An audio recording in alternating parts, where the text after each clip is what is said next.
Hello, I'm Jonathan Jackson for Civic Center TV. Today we're at the Imagine Theater in Novi, where we're celebrating a student film festival put on by the students at West Bloomfield High School. We're here at the Fire and Ice Festival in downtown Rochester, and as you can see behind me, there's a huge crowd out here tonight, also that they can take part in the fun ice sculptures, ice skating, and fireworks later tonight. And there you have it, 200 years of history, now all leading to this right here. This wayside sign is going to be put up on Pontiac Drive in Sylvan Lake. We're in beautiful West Bloomfield, where the Walk for Israel event being put on by Temple Shir Shalom is benefiting the Jewish and non-Jewish communities.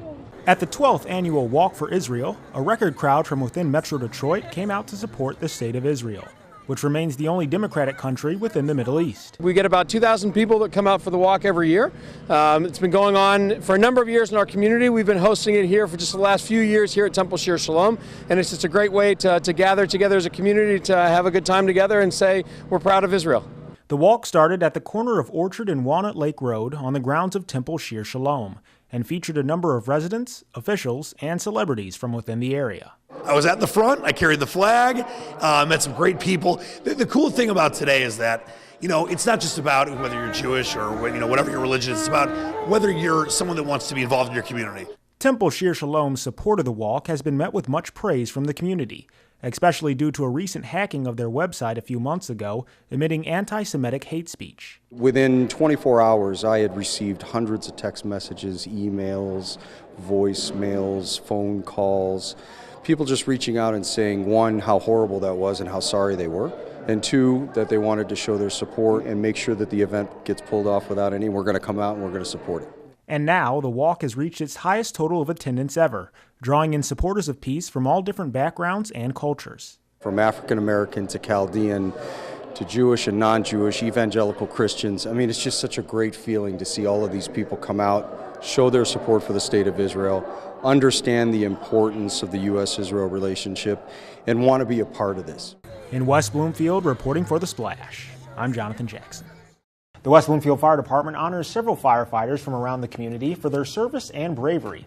But during its awards banquet last week, there was one civilian in the crowd who received special recognition for his own act of service.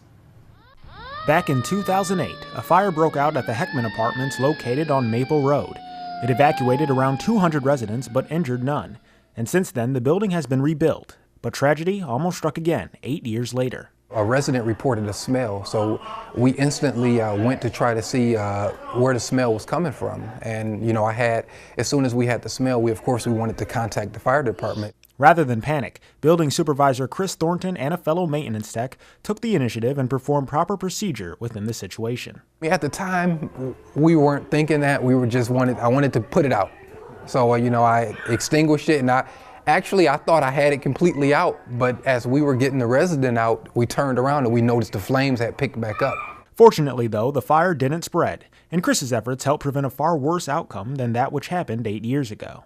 Well, what's different about this case is what Chris did, and it's exactly what we want people in the community and people in the workplace to consider doing. If they see something, they say something. When they see something, that they take some appropriate, safe actions, and that's one of the reasons why we recognized Chris. But as much as he appreciates the award, Chris says he was just doing his job. I was shocked. I was surprised when my administrator told me. I couldn't believe it. I mean, you do things like that, you don't think about getting an award. You just want to make sure that the residents are safe. That's my number one priority as the building supervisor there. What's even more amazing is the fact that Chris and the chief knew each other and are both supporters of the other as well. I remember Chris being in a class, and that's where I first met Chris. And so he was taking CPR classes, along with all the other staff. I talk to those guys all the time when they come out, and they're the real heroes. They're at our building day in and day out. When a resident falls, they're there. So we really appreciate the work that they do.